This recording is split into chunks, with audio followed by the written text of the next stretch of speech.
আমরা এই মুহূর্তে আছি সেন্ট মার্টিনের পশ্চিম বিচে অবস্থিত ডিঙ্গি ইকো রিসোর্সের একটা কটেজে, একেবারে সাগরের কোল ঘেঁষে বসার জায়গা। আমরা সেখানে বসে সূর্য অস্ত দেখতেছি। আর অল্প কিছুক্ষণের মধ্যেই এই লাল টকটকে সূর্যটি সাগরের অতল গভীরে হারিয়ে যাবে। আমরা গতকালকে সূর্য অস্ত দেখেছিলাম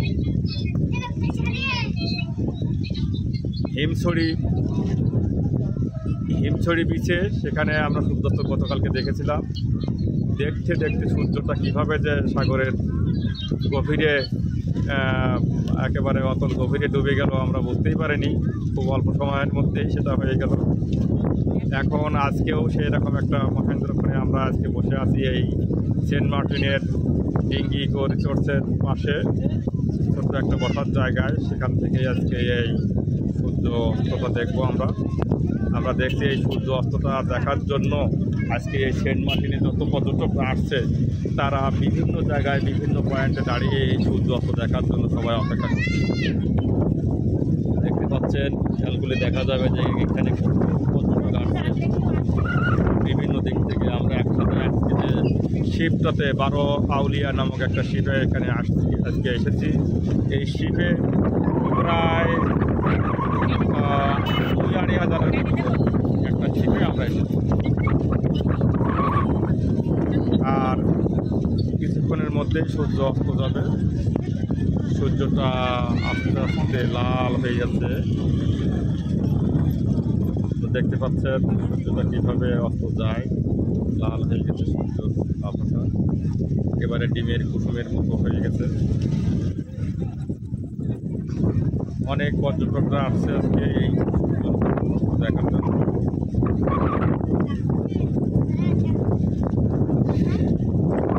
অনেক কিছু পর্যটক আসছে, এটা হয়তো বা স্থানীয় হতে পারে।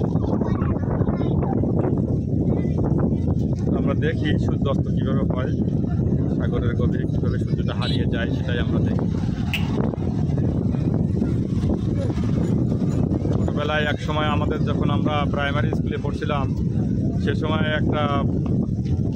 একটা গল্প ছিল যে ঘুরে এলাম কক্সবাজার। তখন এই কক্সবাজারটাকে সবাই সেইভাবে উপস্থাপন করতো, সেন্ট মার্টিনটাকে সেভাবে পরিচিত হয়নি। তো আজকে আমরা এই সেন্ট মার্টিনে এসেছি। এই সেন্ট মার্টিনের সূর্যোদয় সূর্য অস্ত দুটোই উপভোগ করব।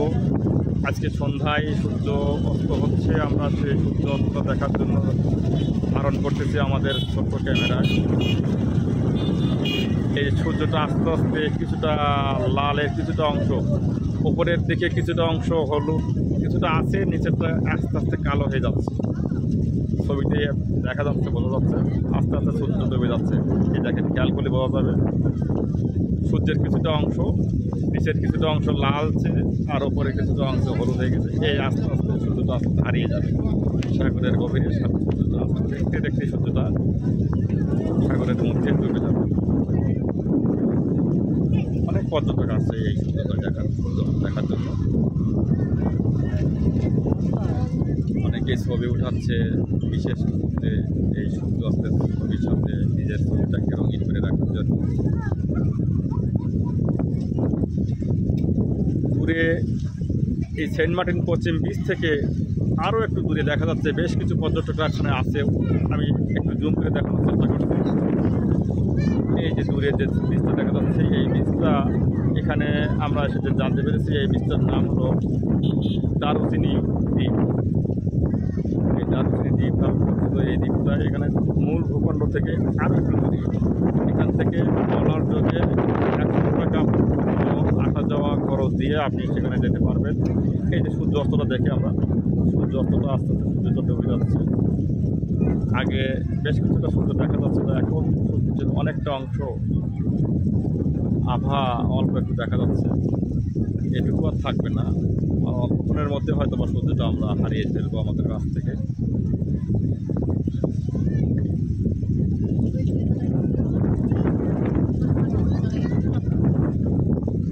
না স্থলভাগ না, এখান থেকে কোনো স্থলভাগ নেই।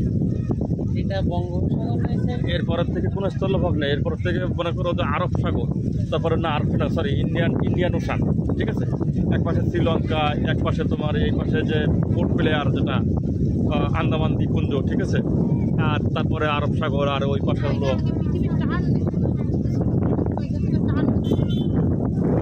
এই যে সূর্যটা আস্তে আস্তে হারিয়ে যাচ্ছে।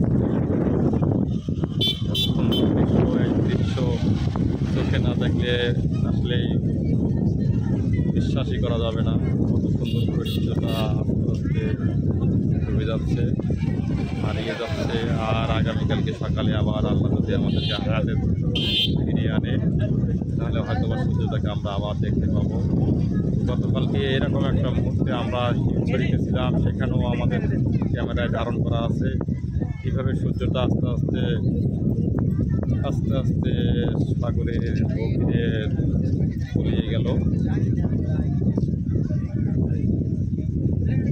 আর অল্প কিছুক্ষণ, আর অল্প সামান্য কিছুক্ষণ হয়তো সূর্যটাকে আমরা দেখতে পাবো।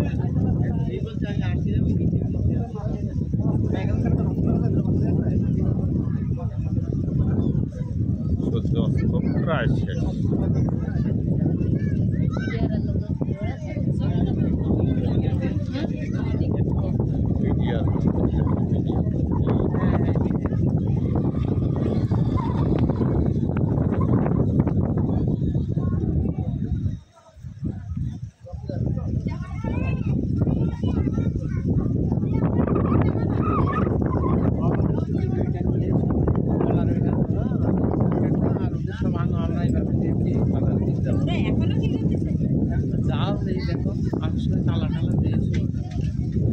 সূর্যোদয় পর্ব, অস্ত পর্ব শেষ।